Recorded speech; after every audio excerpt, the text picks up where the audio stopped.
आपण बघत आहात आवाज कसमादेचा।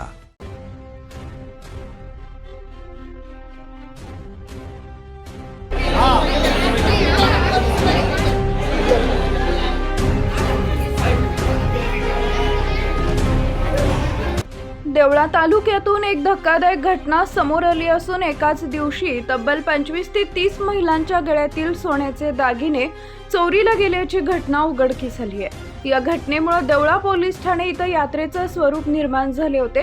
दुर्गा माता यात्रा उत्सव दरम्यान रविवार दिनांक 19 रोजी सायंकाळच्या सुमारास मोठ्या गर्दीचा फायदा घेत चोरट्यांनी महिलांच्या गळ्यातील पोत कापून दागिने चोरी केल्याची माहिती समोर आली आहे। यात्रेतील गर्दीत महिलांना प्रकार लक्षात येण्यापूर्वी चोरट्यांनी हात साफ केला।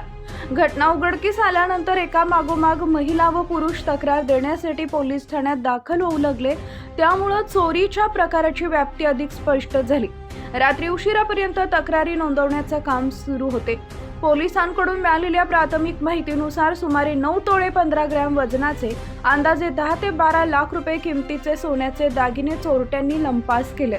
चोरीस गेलेल्या दागिन्यांमध्ये प्रत्येकी 4 ग्रॅम पासून 1 तोळ्यांपर्यंत वजनाचे दागिने असल्याचे सांगण्यात येत आहे। या घटनेमुळे महिलांमध्ये संतापाची लाट उसळली असून चोरट्यांचा तातडीने शोध घेऊन चोरीस गेलेले दागिने परत मिळवून द्यावेत अशी मागणी करण्यात येते।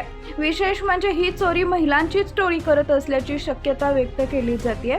दरम्यान पोलिसांनी संशयित एका महिला व एका पुरुषाला ताब्यात घेतल्याची माहिती समोर आली आहे। त्यांची चौकशी सुरू असून चोरीच्या इतर घटनांशी संबंध आहे का याचाही तपास सुरू आहे। या प्रकारामुळे देवळा शहर व तालुक्यात भीतीचं वातावरण निर्माण झालंय।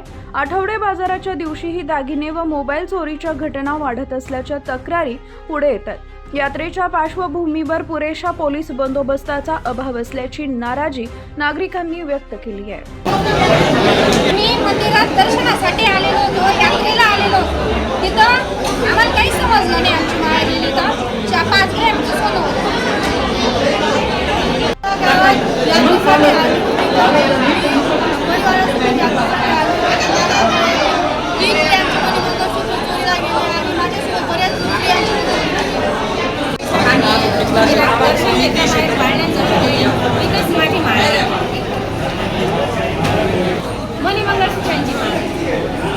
किती ग्रॅमची? माझी सून यात्रेला आली होती, तिच्याजवळ लहान बाळ होतं। तिच्या गळ्यातून मध्ये 3 ग्रॅमचं मारून दिले, गळ्यातून कापून घेतलं 3 ग्रॅमचे। पोलीस स्टेशनला तक्रार द्यायला आलो होतो, तेवढंच येता तिकडं सापडला.